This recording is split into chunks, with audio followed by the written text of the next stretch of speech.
welcome everyone. Before we start, so today's webinar is scheduled for 75 minutes, including a Q&A, and there will be a short break in the middle. Closed captions are available on the desktop and mobile, and you just need to click the CC button below.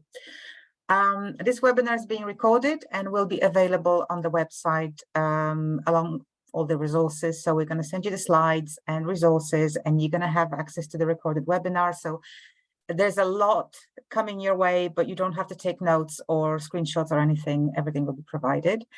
And yeah, say hello in the chat to everyone. I mean, we're all here for the same reason. So yeah, basically be social. Right. So yes, I mentioned that the webinar will be available. So we have a knowledge hub, and this is where you will find all the information. And I really recommend that you look at the knowledge hub either way, because it's got loads of resources, and I will be posting you to some of the articles there. So today we're talking about demystifying SEO, actionable tips for the cultural sector. And this is going to be a slightly different presentation because we actually have a webinar recorded on SEO, and it's a kind of an overview of search engine optimization, and it kind of gives you an overview of SEO, what SEO is and what it does. The current presentation is a bit different. So I started working at DCN in February this year, and since then I've spoken to nearly 70 organizations about their SEO. So these are the things that I normally explain and cover the most in my one-to-one sessions, and also some topics that organizations kind of struggle most frequently with. So this is kind of, it's meant to be very kind of vocational and practical.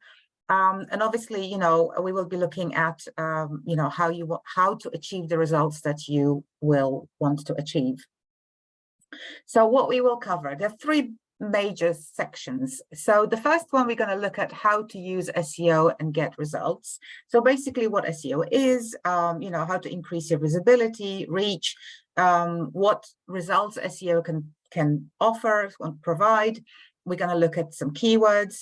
Then we're going to have a break because it's quite a long section. And then we're going to go to section 2 when we're going to look at rich results. So the colorful results that only appeared a couple of years back at Google search results.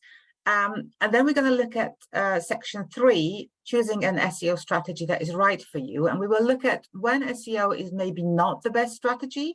And then we're going to look at what you can do with SEO if it is a good strategy for you, kind of what kind of levels of SEO optimization and work you would be looking at, starting from the basics, moving to more advanced.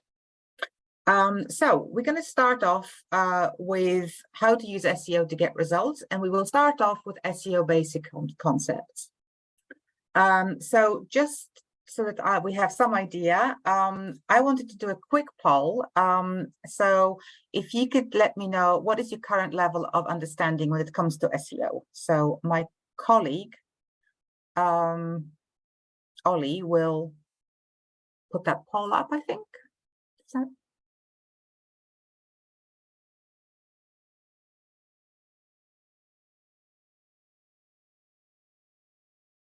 okay, I can see the results coming.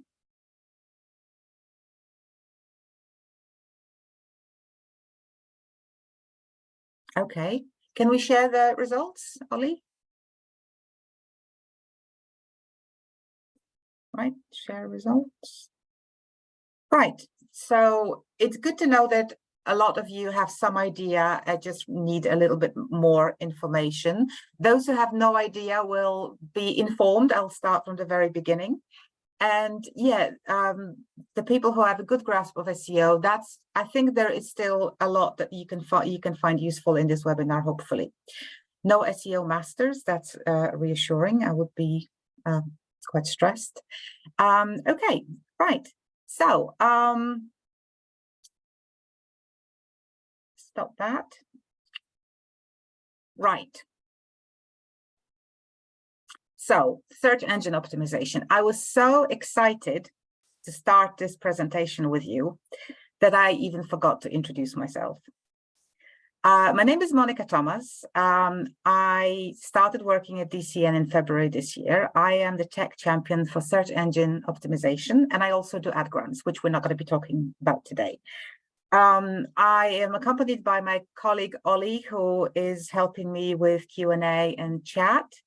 For those who can't see me, I am a white female with short hair and I'm wearing glasses. And I think this is the basics that I should have covered. I do apologize. I just get so excited. So, search engine optimization. What does it do and what it is? Right. So, what happens when you go to Google and you search for something? So it all starts with a need. So you want to find something out, right? And then you think of a keyword and you type it into Google, or you can say it nowadays.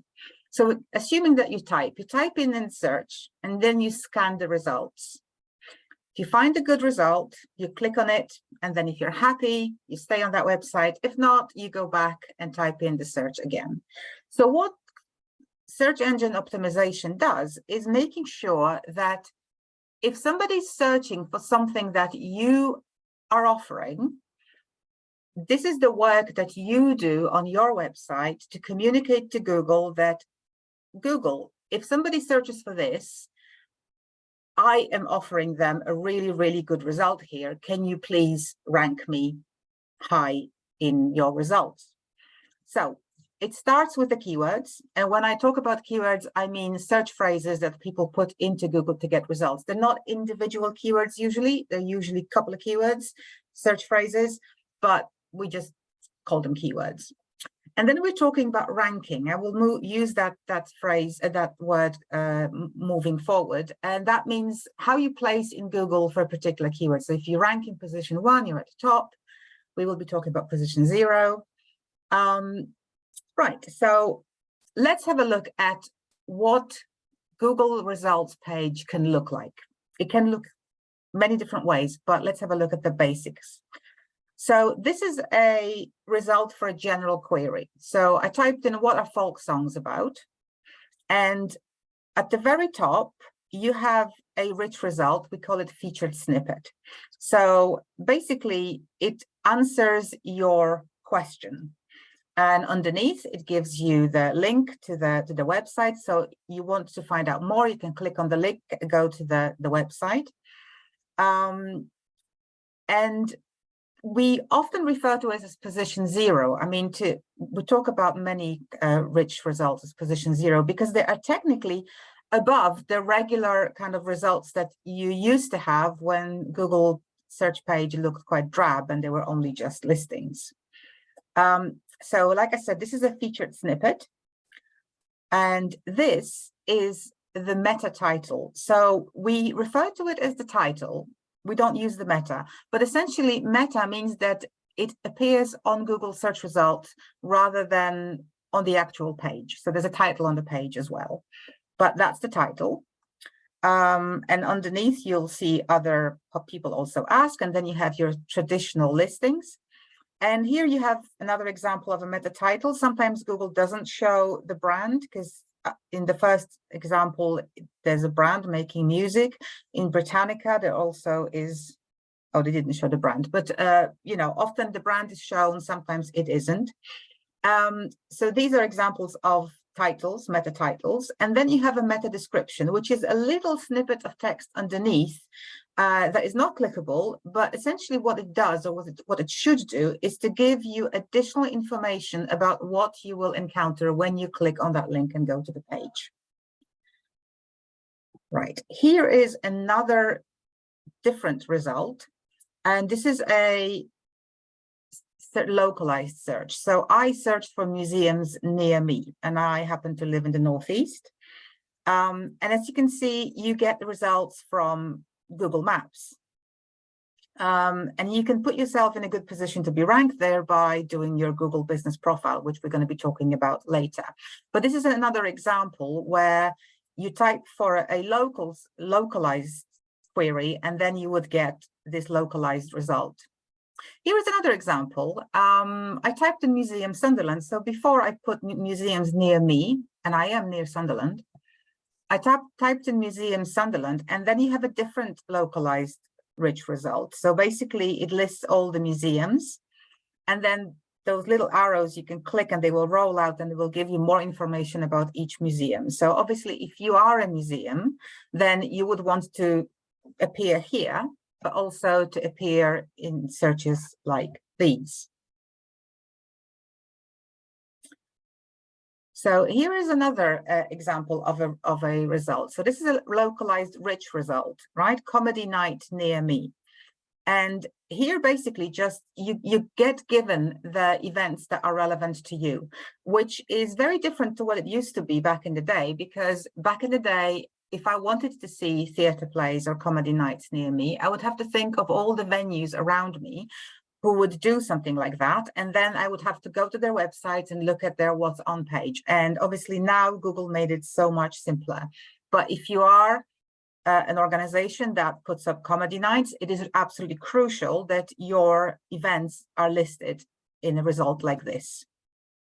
And then there is the brand search. So I typed in Brunel Museum, and what you see here on the right-hand side is Google Business Profile Panel. Now, the good news about this panel is that you can set it up yourself. So whereas with these results, you can't set them up. Google will have to give you that result and list you there. With Google Business Profile, you can actually do it yourself, and we will be talking about that later. So what did that do to our standard listings? So when I first started with Google, that's what Google search results page kind of looked like. This slide, I just cut out all the top bits. So now that you've got all these things, what happens to your regular listings? Well, back in the day, we were talking about page 1, and that was the 10 first results on Google page, and then you'd have to go to page 2. Nobody ever went to take page 2.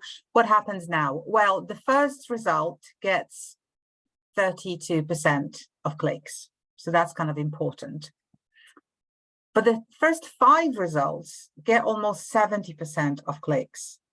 So what does it tell you? I mean, at the moment, it's even more difficult to get the clicks, because before we were looking at 10 positions, now we're pretty much looking at the top 5. And this is why it's so important to look at those rich results, because we do refer them as position 0, because they are above position 1 and they get the most attention, and these slightly less. I mean, it depends on different searches. With some searches, you will get only these results, but you know, the landscape is really changing. So just to have a quick recap, what do we know about Google?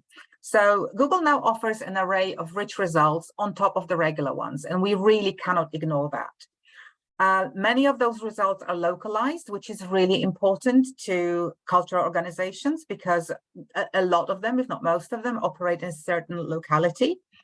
The results may appear alongside your regular results. So we've seen that with the rich results, you can rank as a museum, and then you can still, or you can have your business profile, and then you have your rankings on the left-hand side. Some might even bypass your website. We will actually have a look at these, because very often with events and stuff, you can actually buy a ticket and you don't actually have to go to the website of the organization that's the venue that is putting up the event. And rich results are in position 0. They get the most attention, they are the most eye-catching, and they are at the very top.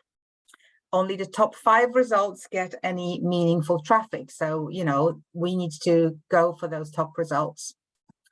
Right. So now that we know what Google can do for us, let's have a look at keywords to optimize a page, because SEO is all about providing relevant results in response to search. So basically, searches carry out using keywords.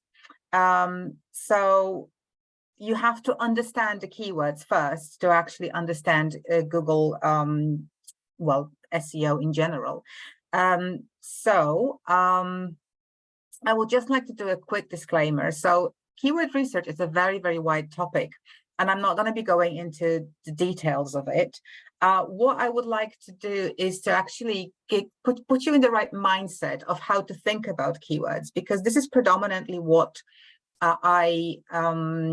what organizations struggle with, is actually what makes a good keyword rather than what tools to use to search for these keywords. So in the simplest terms, you've got keyword leading to a page, right? I type something, I go through Google, I end up on the page. So from your perspective, you have a page, right? You have a page and you want to optimize it for searches. So the first thing I would do is to look at the page and think, what keyword would lead people to this page, right? So if I was to offer this page, who do I offer it to? What are the searches that would lead to this page? But when we do this exercise with some of the organizations, they still struggle with the keywords. Sometimes the keywords are just not exactly the kind of keywords they would be looking at. So sometimes it's good to do it other way around. So basically, you think of the keyword that you think would be right, and then imagine what page you would get for that keyword. I mean, you don't necessarily need to imagine, because you can type those keywords into Google, but I mean, the exercise of thinking about keywords like that is really, really useful. So let's look at some examples of keywords that are good and maybe not so good. So looking at what I just said, what page do you picture when you think CPD? So CPD, being an acronym, is quite vague, and I would struggle to think what the top result for CPD would be.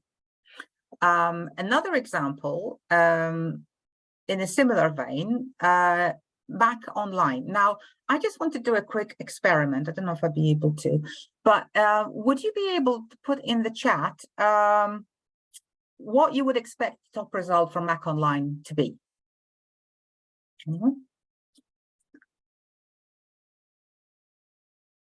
Yes. Okay. Yeah, brilliant. So all the results are what I kind of expected. So half and half between computers and cosmetics. I thought cosmetics. Actually, when you type in Mac Online, I think it is cosmetics. Right. So,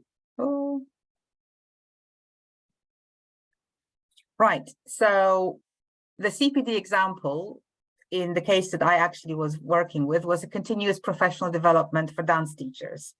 So CPD was a little cryptic. The Mac Online, the client I was talking to, they were Midlands Arts Centre Online, and their acronym was MAC. So Mac Online was a logical thing for them to try to rank for, but it just was completely overtaken by the cosmetics company. And when we look at the acronym, continuous professional development for dance teacher, is a bit of a mouthful, but even if you do CPD dance, it's still already a better keyword, because the first thing that you need to think about when you look at keywords is that they are relevant and unambiguous. So that's why the top two examples are not very good, because they are incredibly ambiguous. I mean, CPD is just, it doesn't really tell you anything. Whereas Mac Online, you are not really sure what the result would be. And yeah, most people would think either computers or cosmetics. So this wouldn't be the primary keyword that Midlands Arts Centre Online would be targeting. They might still rank, but lower. So that's one. Two, so are you more likely to search for performing arts company or theatre, multidisciplinary visual art space, or an art gallery? So it's better always to target keywords that are in plain English, because you are talking to the general public. So if I am looking for a theatre and I think that what you do is being a theatre, then this is what I'm going to be looking for. Similarly, art gallery. Now, it is a little bit divisive, because in many situations, you know, organizations say, well, what we do is more complex than that, and it's a bit reductive to call ourselves just the theatre or just an art gallery.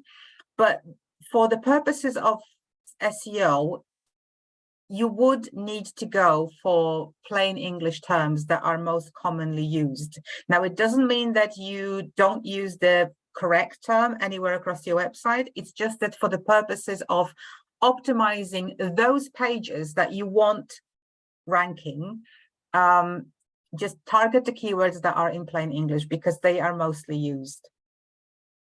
So here is another issue. So when we looked at that journey from the idea to through search engines to the page, there was this section where I typed in something into Google, I scanned the results, and then I clicked. Now, if I type something into Google and the results are not what I've been looking for, then I will naturally assume that this is the wrong keyword. So I'm going to go back and type another keyword.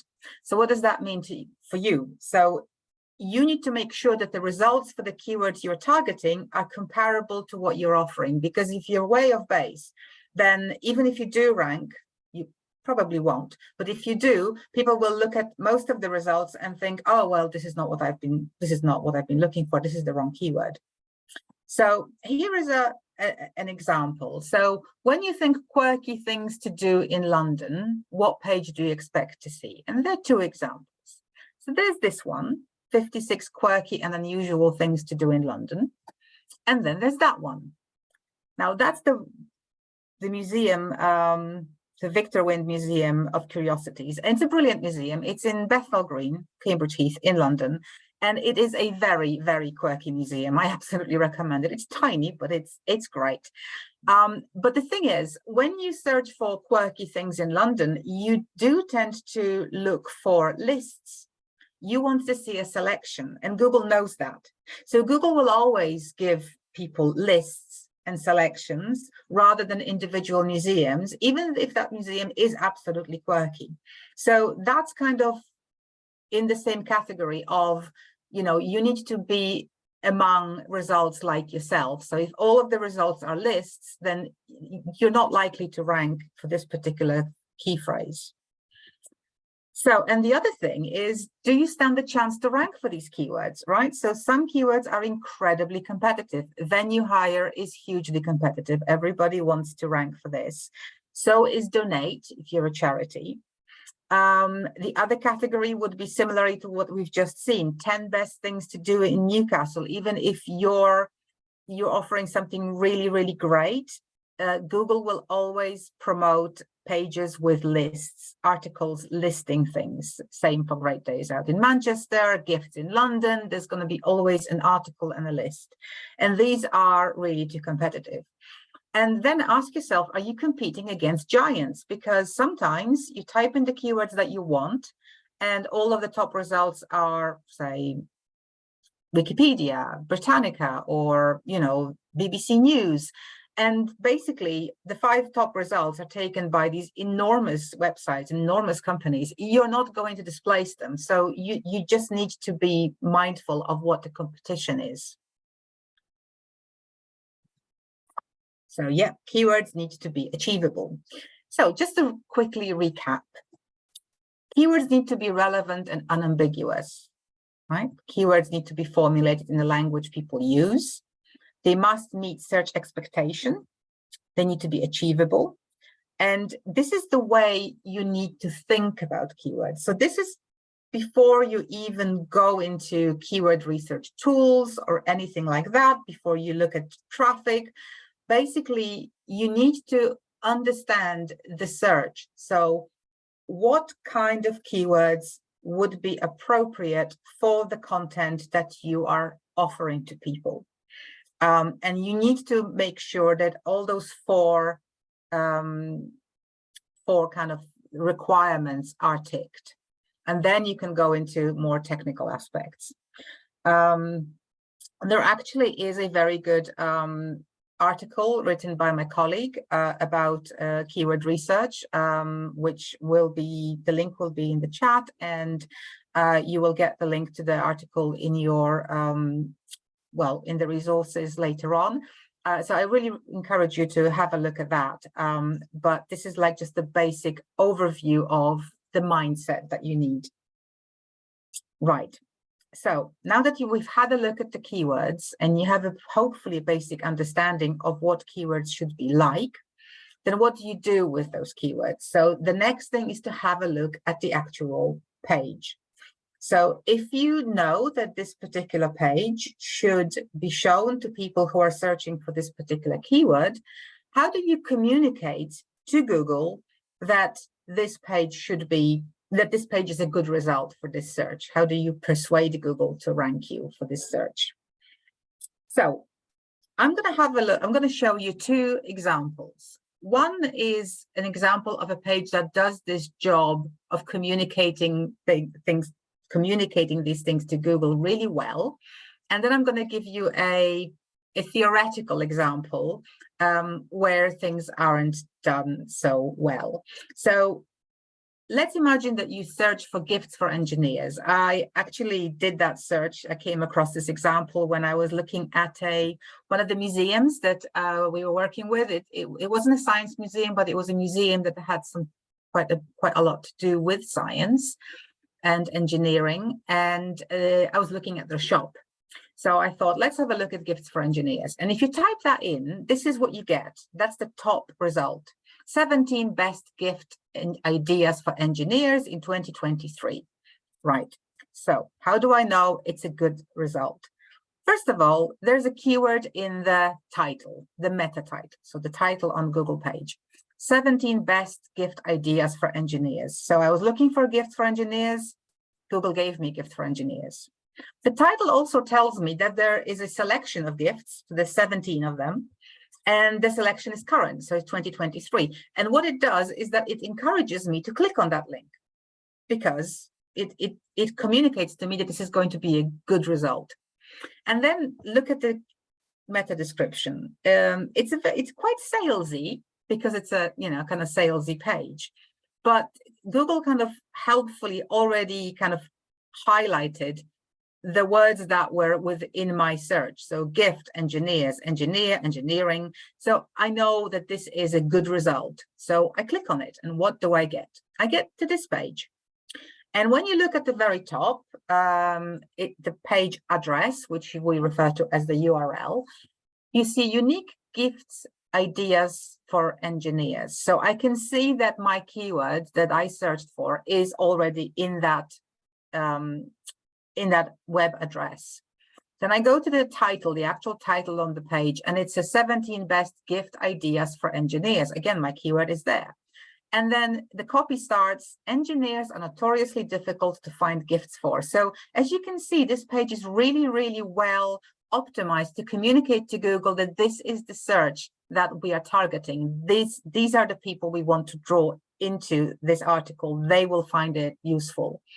And also find that it's not just the same keyword. So paraphrase is fine, synonyms are fine. So it's not 2010 where, cinemas in Leicester and Leicester cinemas were completely two different keywords and you had to have two different pages for them. Thank God these days are over. But yeah, this is basically the good way. This is a good example. They've done a really good job, and that's why they rank position 1. Now, here is an example. So keyword in URL, the top, keyword in the title, and keyword in the first paragraph. So this is an example of a page that is, well, it's a hypothetical example, but a page that wouldn't really do well in search. So imagine there's an organization, I don't know, Newcastle Castle or something like that. They have escape room, which is, a fun activity, but for families, suitable for children. And the escape room is called Mega Spy HQ. So another quick experiment in the chat. If you could tell me, imagine that you have this particular event and you have a page and the event is called Mega Spy HQ. What keywords would you target? Oh, I just ruined it, didn't I? What keywords would you actually go for? What keywords would you target for this, to get to this particular page? Any ideas? Yay, that's a good one. Anyone else? Okay. right? Some of them are a little too broad, but a lot of them are perfect, right? Okay, so what did I come up with? Right, so the most obvious keywords would be escape room for children, escape room for families, and then synonyms to that, right? So that's what you would want to target that page for. Now imagine that this is the actual page. So you've got the domain of the organization / Mega Spy HQ. That's it, that's your URL. Then the title of the meta title of the page is Mega Spy HQ, and then obviously the organization name. They did not put in the meta description, so Google just pulled something from the page. And the first paragraph on the page reads, an alternative day out for your family. Mega Spy HQ is an amazing and imagination-building experience for everyone, both young and old. Come and see if you can break the enemy code before the time runs out. Now, it's a really nice piece of text and well written and enticing, but it often happens that, you know, I look at the page like this and the organization says, well, we are not getting any traffic from Google to that page. And I would say, well, you know, what keywords would you want to rank for? And, you know, if they say escape room for families, they got it right. And then, you know, I say, well, yeah, but the escape room for families is nowhere to be seen. You know, not in the URL, not in the title, not in the meta description, not in the title of the page. So Google doesn't know that you're actually offering this because you successfully avoided using the keyword. So that's a problem that kind of happens really frequently. And it's kind of a basic problem that is very, very easily fixed. It just stems from the fact that organizations don't really think in terms of SEO and keywords when they create their content and when they create their pages. So we have talked about the title that needs to have keywords in it and meta description that needs to have keywords in it. So I just want to have a quick look at the URL because it's slightly more complicated. So rules for your URLs, your web page addresses. So this is a good example. You've got the domain of the organization, you've got / events, and then family escape room. So we know family escape room is the event. This is what we're going to be searching for. It is nested under events. So we know, and Google knows, that this is an event. Now, here are examples of ones that are not so good. So this is the one that we just had a look at. The obvious problem with it is that it doesn't have a keyword in the URL, but also it is kind of a flat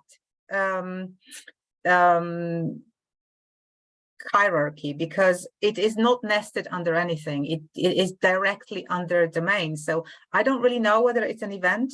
Google doesn't know if it's an event.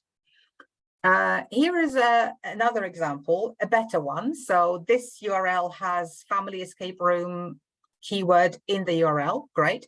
But instead of putting it under events or what's on, it's nested under funded. And I've seen that quite a few times when an organization perhaps is a charity and they have something they're putting out, say family escape room, but that project has been funded by someone like Arts Council, and they have a page, our funded projects, and then those projects are listed on the funded page.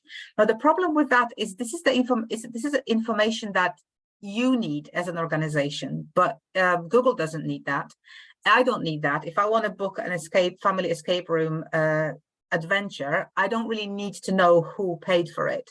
So it would make sense for that to be nested under events or what's on, rather than a page that really doesn't tell Google or the user anything extra about what is on offer. So that wouldn't be a very good example.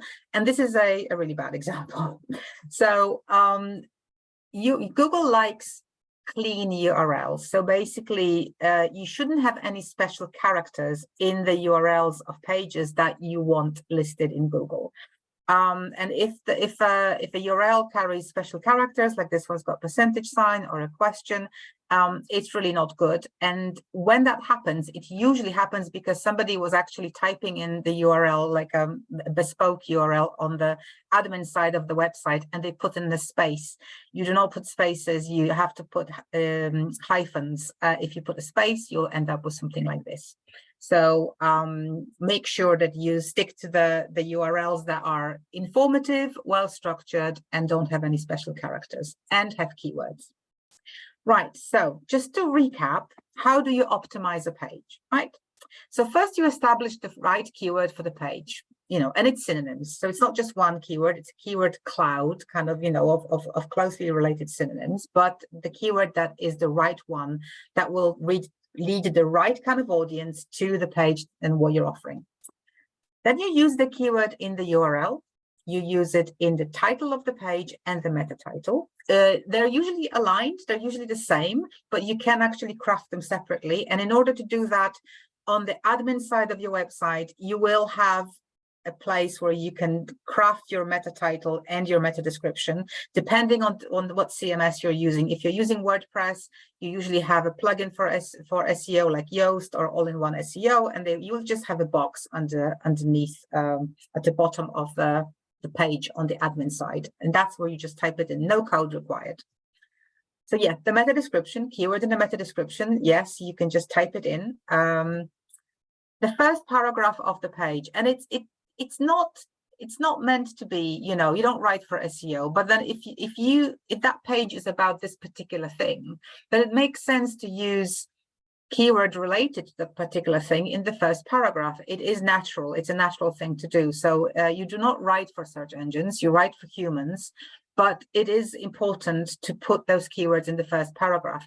Also, if you're in a situation where you are forced to use the word theater, but you are actually a performing arts company, or an example not from the cultural sector, but I worked for a charity for street children, and the right term is not street children, is children in street situations or street connected children, but nobody ever searches for children in street situations.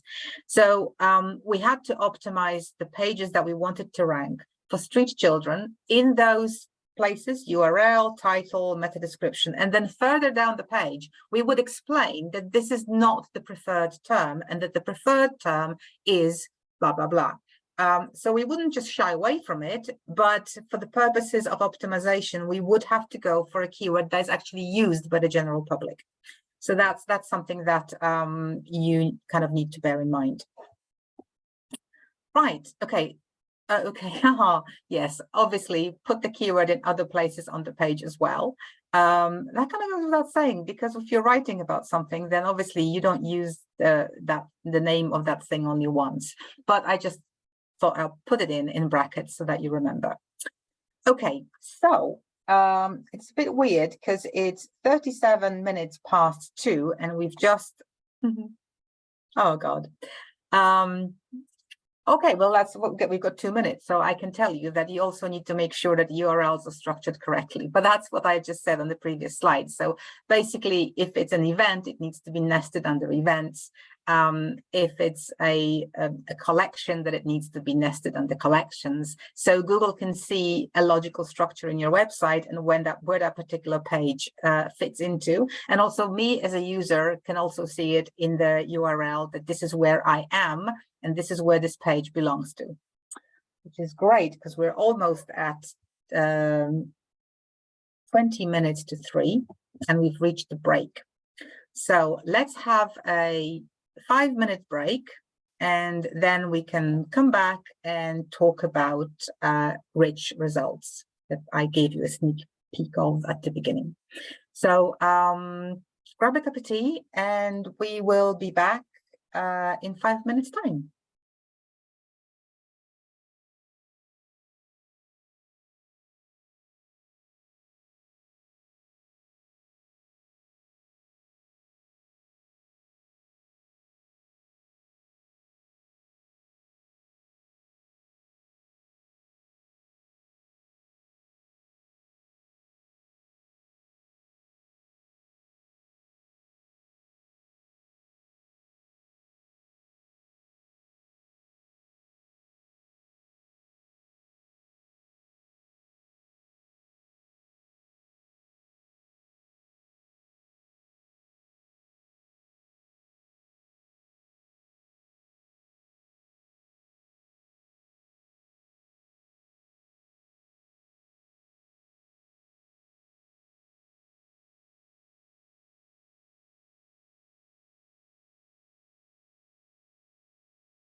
Okay, so I hope that you all had the time to grab a cup of tea and have a bit of a breather, so that we can dive into the second part of our presentation.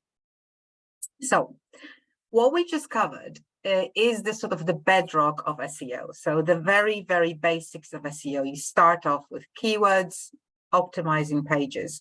And this has been the case since the beginning. I mean, SEO has become more sophisticated, and Google is doing a much better job of understanding your pages, but it has always been about searching for keywords and getting results. Now, rich results are a bit of a new kids on the block. They have been around for a while, and the tendency is for Google to push for them and basically give the users who search for stuff information quicker without actually having to go to the actual page of an organization. So it's really, really important for cultural organizations to be included in those results, those position 0. So we're going to have a look at several of them. We're going to start off with Google Business Panel, because it's like the most obvious thing and the thing that you can actually control. But before we do that, let's have a quick poll, and I'd like to find out how important ranking for local searches is to your organization. So let's have a look. Interesting.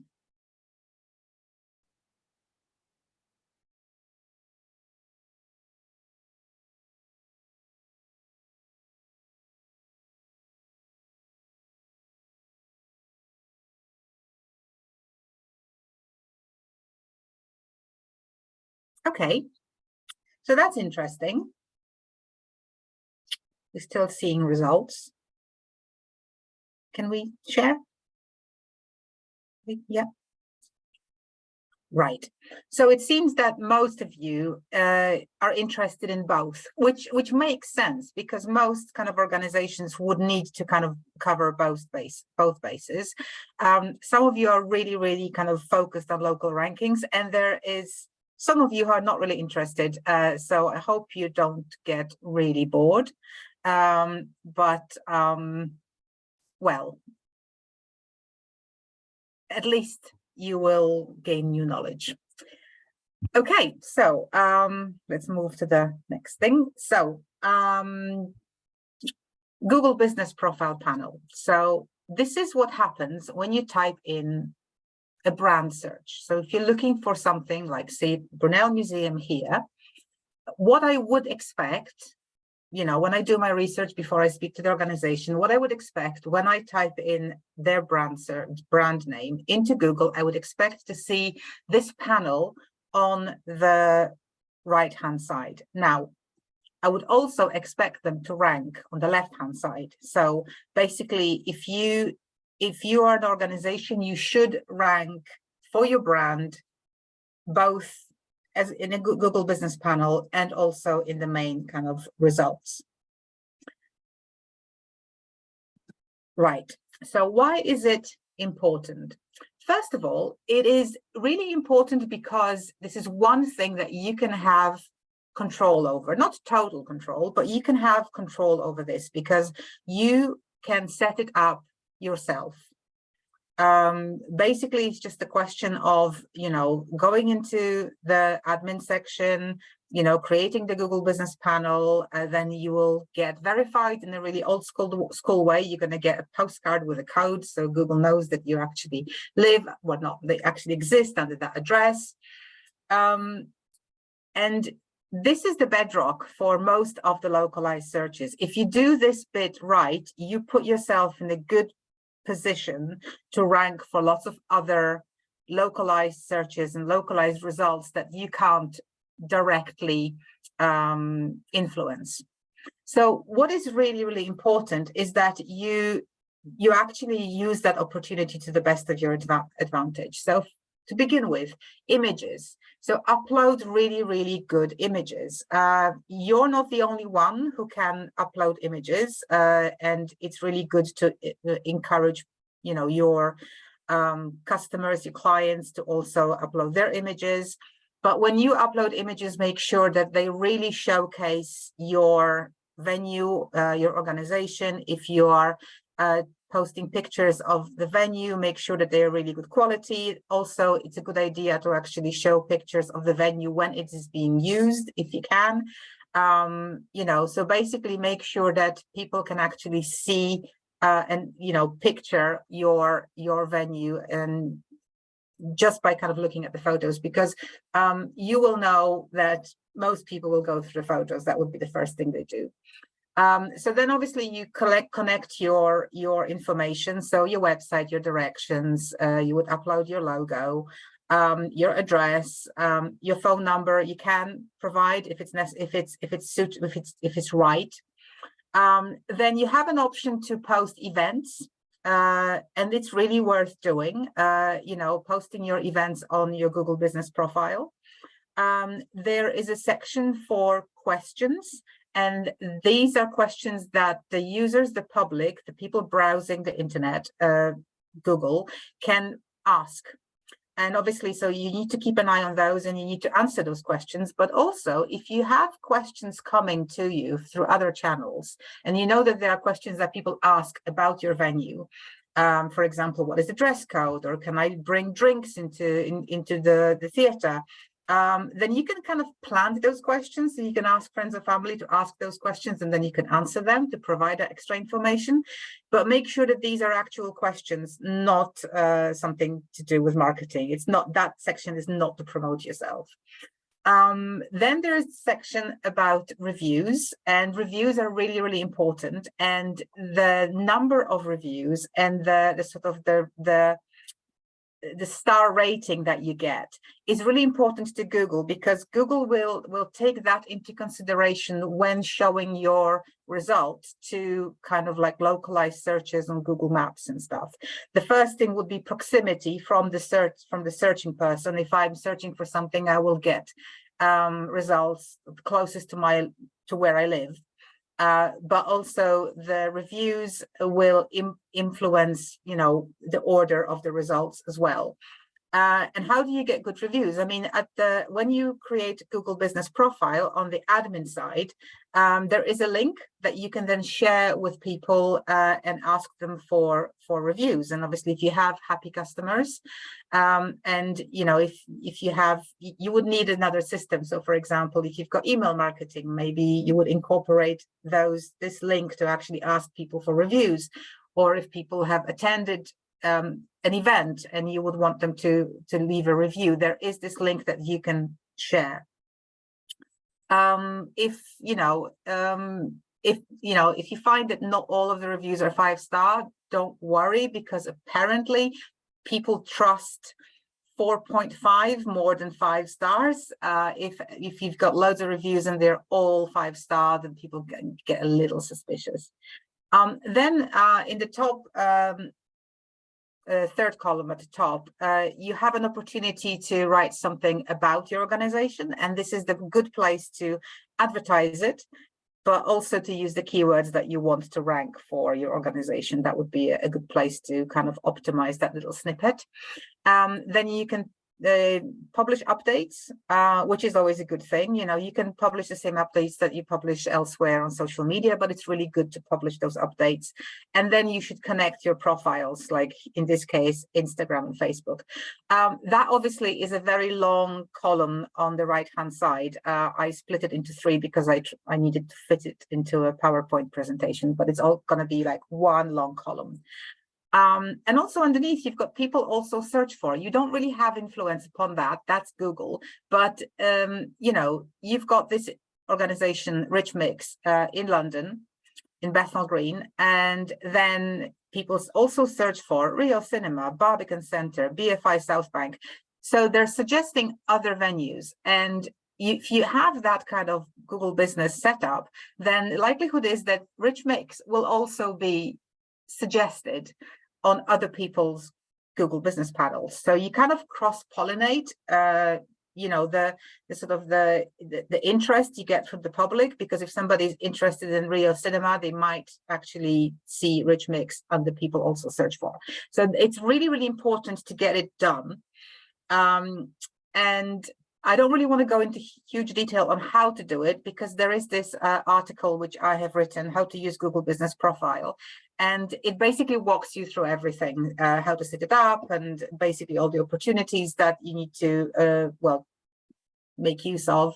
So that link will go into the chat, and you'll also get that after, once you get all the resources. Right, so that's the Google Business Panel. And this is like the bedrock. This is the first thing that you really need to do. And you only would not do that if all that you have is a website, because if you have any kind of physical contact with other human beings, you don't actually have to be, you don't actually have to see people at your address, because you might be a touring company. But if you actually see people face to face, then you need to set up Google Business Panel. You can actually hide your address and just show a radius where you operate. But it's really like the basic thing that I would suggest you do. So now let's have a look at what else you can do and what other localized rich results there are. So if you type in cinema listings near me, Google will give me cinema listings near me, right? I no longer need to go to each cinema's page to find out what's on. So if I click on the first result, Trolls Band Together, then I'm going to get this. And I'm going to get all the times for different screenings, different cinemas. And if you click on the time, you're going to get the option to buy the ticket. And sometimes it will take you to the actual like Odeon Durham website, but it will take you directly to the cart. It won't even take you to their main homepage. So Google really kind of makes sure that you get what you need. They don't kind of send you around. And from your perspective as the owner of the website, you really need to rank there, because if you don't, nobody's going to come to your website to find out whether you also show this particular film. So that's one example. Another example is theater plays near me, and that's what you're going to get again. So you're going to get events. And if you click on the top one, I tried clicking on the top one, and this is what you get. So you get a side panel with more information about this particular event, and underneath it says information and tickets. And I can actually buy tickets for this event without even going to the Time Theatre and Opera House's website at all. It basically completely bypasses your website, which is great for the user. But again, you really need to be there and list. You need to be there among those listings, because if you're not, then people will not be going to your website to look for whatever you're offering. Right, so how do you rank for these local searches? Well, I mean, you can only, as with everything with SEO, unlike Google Business Panel, you just need to put yourself in the best position for Google to notice you, and to Google decide that, okay, this is a relevant result for somebody near Durham looking for theatre plays near me. So how do you do that? Well, set up your Google Business Profile. That's what you need to do. That's the most important thing, because that actually shows Google that you're local. And basically make sure that it's really, really filled out well. Have a well-structured website. So we're going back to the URLs, right? Events should be under events or what's on, because then Google understands that this particular thing is an event. So it belongs to other things that are also nested under events on other pages. So Google thinks in terms of categories. Add structured data to your website. Now, you can do it on the admin side of your WordPress site if you have the right plugin. I usually tell people to talk to their developers. But what structured data is a snippet of code that tells the search engine, gives the search engine more information about what this thing is. So, for example, if I type in paella recipe or paella with shrimp, I will get all those tiles at the top with recipes, different recipes for paellas with shrimp. And those tiles, those recipes had structured data added to them. So it told Google that, oh, this thing on my website is actually a recipe. So, categorize it as a recipe. So structured data, you've got different categories that you can, describe your pages as. And events is one of them. So basically, add structured data to your website just to give Google additional information that, okay, this is an event. Get your events listed on external websites. So Google increasingly is looking at third-party websites that they consider reputable. They admit to using Eventbrite and Ticketmaster. So basically, if your event is listed on Eventbrite or Ticketmaster, Google kind of takes more note of it. They also use other websites, but they don't tell us which ones. But you've already seen in the previous example that there were other ticketing sites that were listed under that comedy show result. You may find that this is not aligned with your business objectives. So, I can only suggest that, but usually it is good practice to basically use external ticketing sites for your events. And in the same vein, can you get a Wikipedia listing? Especially I've noticed with those results from museums near Durham or Sunderland museums that I tried. The museums that are listed there tends to have a Wikipedia listing. Now, it's not something you could do yourself, but if you have a Wikipedia listing, it kind of strengthens your position in the eyes of Google. I mean, Google is admitted that they do look at Wikipedia when it comes to organizations and artists. They kind of consider organizations and individuals with Wikipedia pages more noteworthy. Right. So we've had a look at all this. It was a bit of a whistle-stop tour. So let's have a look at choosing an SEO strategy. So when is SEO not a good choice? Let's kind of go quickly through this. So SEO is not a good strategy if your target audience is not the general public. So SEO is basically connecting you and your pages on your website with the Joe Blogs who is searching for Google for something. If you're looking for, corporate events, corporate venues, institutional donors, these things that require outreach, nobody in Aviva suddenly kind of Googles, who am I going to donate money to? I mean, who are we going to sponsor? So these things, similarly, if you're anything that requires bespoke kind of outreach and the relationship building, Google is really not for that. Sorry, SEO is not really good for that. It's not a good strategy if people don't search for what you offer. So I found this image on Instagram and I said, oh my God, that's lovely. But I wouldn't know, A, I wouldn't know it exists. And B, I would have no idea how to search for something like this.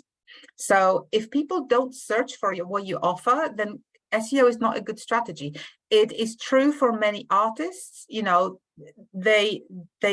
work that they do needs to be seen to be, appreciated. And it's very difficult, to actually search for things that you don't know exists. And often, if your offer relies primarily on visual appeal, like this, for example, again, people need to see it to take note. They wouldn't even know how to search for it. Also, if you're selling high ticket items, if you're selling a sculpture that is, several £1,000s, you're not likely to find a buyer straight off Google. I mean, I can Google something and I can buy a figurine, but I'm not going to buy, a sculpture that is, expensive straight off Google. I mean, you don't add to cart something that is bespoke and, and rather expensive as, an artwork would be. SEO is not a good strategy if all other results are cheaper than your product. So this is an example, Bushy Bunny art print is £100 and it's something that an artist produced, and it's very, very different from what you will see on the results page when you look for framed rabbit prints or framed bunny prints. What you get is basically Amazon, Etsy, Wilco's. This is really not what this artist is offering. All of these things are of different quality. They are a different thing entirely, and they are much cheaper. They also are top results are taken by huge, well-known websites. So you're not going to displace Etsy or Amazon. So in this case, SEO would not be a good strategy. It is also a case that kind of frequently relates to museum shops. So with a museum shop, if I go to a museum and I see an exhibition that I like and I leave through the shop, I'm likely to buy something. Say I buy a book. And I'm not going to check whether that book is available anywhere cheaper, because it's part of my museum experience. And, I want to have a book to remind me of the pleasant experience I had, at the exhibition. But if that same book is online in a museum shop, and even if it ranks position 2, which would be great, but the position 1 is Amazon and the book is cheaper by £1, then SEO is going to do nothing for you. Even though you're successful, people are going to go and buy on Amazon. So you're going to have to see if SEO basically provides different results that are cheaper, that the organizations, the websites that rank are enormous, then it just might not be the right strategy. And then the traditional SEO. So obviously when we were talking about events, and these are time sensitive, but traditional SEO, so the one that we discussed initially with optimizing your pages and everything else, if you need results quickly, it's really not, SEO is not the way to go, because traditional SEO works best on evergreen content, which means that you create that content and it doesn't go out of date. So if I ask what instruments folk music is played on, and you have an article about that, it's not likely to go out of date. You can make that article longer, you can improve it, you can add links to it, which would be great, but it's not going to go out of date. So when you build SEO using your content pages, even using your blog, you're looking at kind of evergreen pages, content that is produced, and it will not go out of date. And the good thing is that, good SEO builds over time, because you add more pages, they don't go out of date, they rank, and you add more content and rank better. So that's the good side of it. But if you want results quickly and you want something to rank really quickly, unless it's a rich result that we just covered, then it's not going to happen quickly. Right.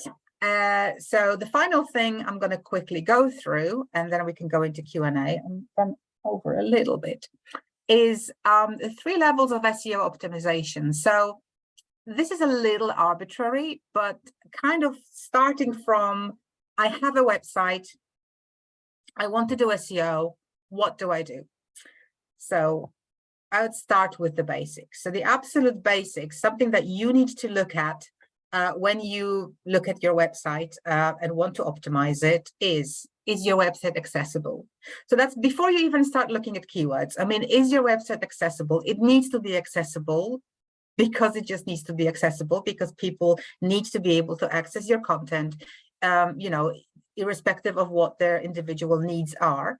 And obviously Google will expect that your website is accessible. So it's not strictly SEO, but we have a tech champion for accessibility at DCN who is, able and willing to help you with that, and basically to do, an accessibility audit and help you make it better. The second thing is it fast to load on the mobile and on desktop? That's again user experience. If your website is really slow to load, and Google will always look at the mobile first. If the experience is really bad because the website takes ages to load, then again, Google will not like this website, it will not promote it. Also, the user experience will be low, so people will wait forever for the page to load, they will click back, and Google will see that, okay, I offered you this result, you went to that page, you clicked back immediately, so it wasn't a good result. It sends a message to Google that don't rank this page. Is it mobile friendly? So yes, you know, apart from it loading fast, it also needs to look good on the mobile. I mean, it's 2023, so you know, we really need to make sure that our pages load well on all devices. And if you want to check how well your website performs, obviously, like I said, we have a tech champion for accessibility, and we have a tech champion for websites. And so you can book appointments with both Roberta and Andy, and they will kind of help you and audit your website. But if you don't want to do that and you just want to have quick results, then there is a website called pagespeedweb.dev, and that will go into the chat, the link. So you basically just go into that URL, that page, and you paste in your website's domain. And it's completely free, and you let it run, and it will give you a nice, clear kind of traffic light information, whether it's green or amber or red, how well it performs, and it's quite easy to understand. But then it also provides you with lots of detailed information of what needs to be fixed, so you can actually share that result with your developers and say, it's red, it needs to be green, and then basically they should be able to interpret the information provided. The other thing is, do you have any broken links that need to be fixed? Because that's, again, bad experience for the users. And in order to do that, again, I could do that for you. If you book an appointment with me, I do an SEO audit before I speak to you. But if you want that just checking quickly, there is a page called Dead Link Checker that's going to go into the chat as well, and that will basically scan your website and tell you what is broken. Obviously, you can also check that on the admin side of your website, depending on what the CMS you've got. But these are kind of like the basics. Then you check if you rank for your brand terms, because you really should be able to rank for your brand, given that, you know, there's not a lot of competition for your brand, hopefully. If you don't rank for your brand terms, the first thing I would check is whether your website is visible to Google. So there are two things. I mean, every page, or even a website wide, you can set your page to no index or index. Now, if it's an index, then Google will index it, crawl it, look at it, hopefully rank it. If you set it to no index, you're telling Google that page exists and it's okay, but I don't want you to have a look at it. I don't want you to rank it. I don't want this page to be available in Google. I had one situation with an organization, and they didn't rank for anything, and they were really concerned. They didn't even rank for the brand terms. Turned out the whole website was set up to no index. So they switched it back to indexable, and within 2 days they ranked. So they were very happy, but that would be the first thing to check. Do you have a Google business profile set up? I covered that, but yes, do that. That's important. And is your content well structured? Again, we covered that before.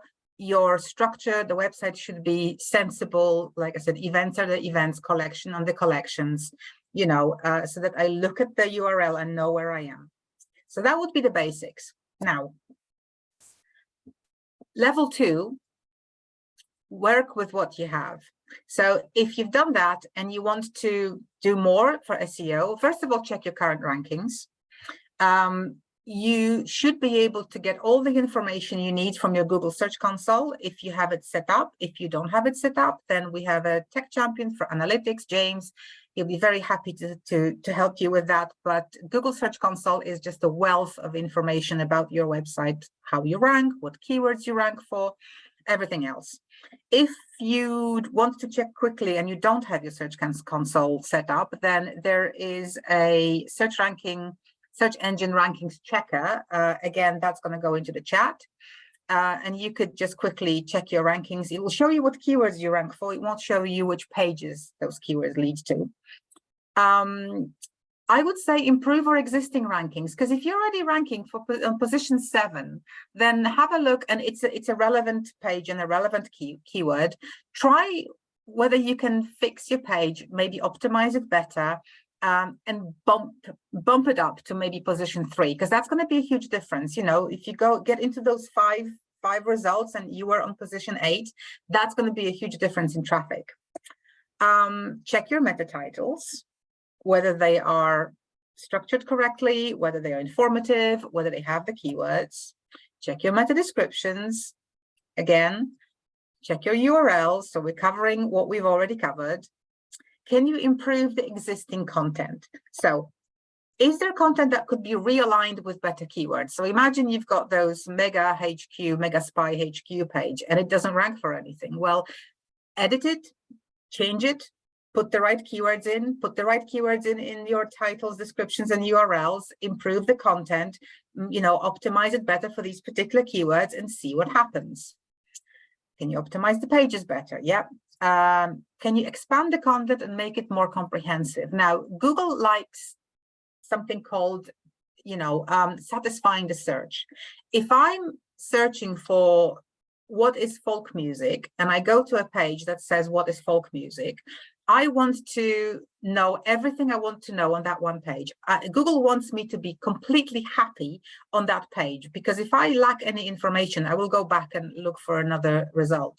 So that's why Google likes, for the content pages, for the content to be really long, really comprehensive, have lots of various types of media. You can add videos, you can add images, add links to relevant pages on your website, add links to relevant resources outside on the web. So if I go to that page, I go into a rabbit hole and I find everything I ever wanted, and I don't need to go anywhere else. So that's why Google likes content that is over 1,500 words long. It's not because they like very long content, and it is quite arbitrary, but they just like content that is completely comprehensive. So that's the majority of the organizations that I work with are at that level 2. And then obviously, if you actually have the budget and time to do more, then you basically go into content marketing. So you do keyword research to identify additional keywords you want to target. Then you develop a content strategy to support your SEO. You create a content calendar, and then you regularly produce well-optimized content. And then you implement link building and online PR to get your website better linked and more popular on Google. That third level is kind of bespoke, so I don't really want to spend too much time on it. I would say that at every level, I mean, you can always contact me, book an appointment with myself or my colleague who does SEO as well, and we would be able to help. So that's kind of it. I would like to end on a plea.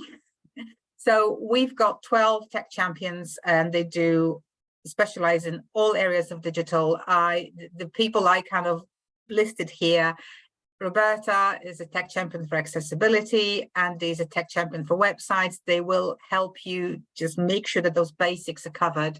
And then Mo and myself, we deal with SEO. So if you want help with SEO, just book a session with us. Yeah, I've run over a little bit. Do we have time for Q&A, Ollie? Hi, Monica. Thank you so much for that. It was incredibly interesting and useful and in-depth. We are going to run over 5 minutes and go till 3:20. So if people want to stick with us, we're sorry we won't be able to answer all of your amazing questions. We have exported them so that Monica can follow up in the future, but we're going to have time for 3 questions, and then we must finish at 3:20. So Monica, let's get stuck into it. I'm going to I've taken a question from the beginning, the middle, and the end because there were so many. Okay, so question number 1. If people upload images to your business profile that you don't like, can you remove them? No. Well, you can if they are in breach of Google policies. So, you'd have to kind of look into Google policies, but basically if they are offensive, if they are inflammatory, if they're just basically in breach of Google policies, then you can say, yeah, this needs to be removed. But if somebody takes a picture of I don't know, dirty bathroom or something, and you don't like it, then you really can't do much about it, because that's the whole point, that Google crowdsources information about your venue from the people who visit it. So, you know, if you just don't like the image, then you can't remove it, no. Okay, cool, good to know. Right, what probably, with my eyes on the clock, let's do one more. I'll take it from the end.